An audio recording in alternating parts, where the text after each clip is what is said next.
இச்சம்பவத்தில் சிகிச்சை பெற்று வந்த அனைவரும் வீடு திரும்பி இருக்கிறார்கள். ஒருவர் மட்டும் சென்னை ஸ்டான்லி அரசு மருத்துவமனையில் சிகிச்சையில இருக்கிறார். உயிரிழந்தவர்களின் மொத்த எண்ணிக்கை 41. இதில் ஆண்கள் 13 பேர், பெண்கள் 18 பேர், குழந்தைகள் 10 பேர். கரூர் மருத்துவக் கல்லூரி மருத்துவமனையில் உள்ள பிணவரையில் இறந்த அனைத்து உடல்களையும் குளிர்சாதனை பெட்டியில் வைப்பதற்கு போதிய வசதி இல்லாத காரணத்தால் அன்றைய இரவில் உடற்கூறாய்வு செய்வதற்கு மாவட்ட ஆட்சித்தலைவருடைய சிறப்பு அனுமதி பெற்று உடற்கூறாய்வு மேற்கொள்ளப்பட்டது.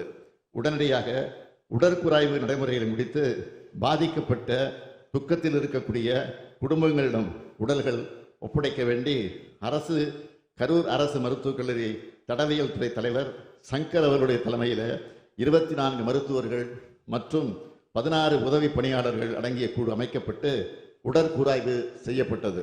28/9/2025 அன்று அதிகாலை 1:45 மணிக்கு முதல் உடற்கூறாய்வு துவங்கப்பட்டு 28/9/2025 அன்று மதியம் 1:10 மணி அளவில் 39வது உடற்கூறாய்வு முடிவுற்றது.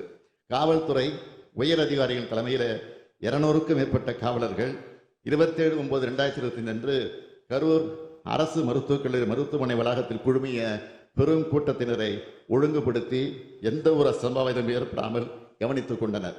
துயரமான இச்சம்பவத்தில் தமிழ்நாடு அரசின் சார்பில் முதலமைச்சர் பொது நிவாரண நிதியிலிருந்து உயிரிழந்த 41 நபர்களின் குடும்பங்களுக்கும் தலா 10 லட்சம் ரூபாய் வழங்கப்பட்டது.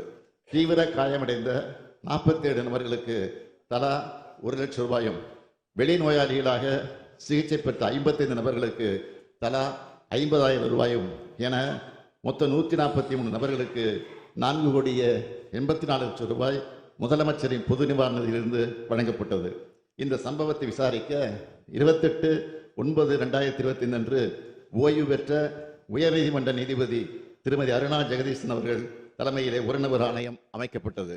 மாண்புமை சென்னை உயர்நீதிமன்றத்தின் உத்தரவுப்படி 3/10/2025 அன்று ஐஜி திரு அஸ்ரா கார்க் IPS அவர்கள் தலைமையில் சிறப்பு புலனாய்வு குழு அமைக்கப்பட்டது.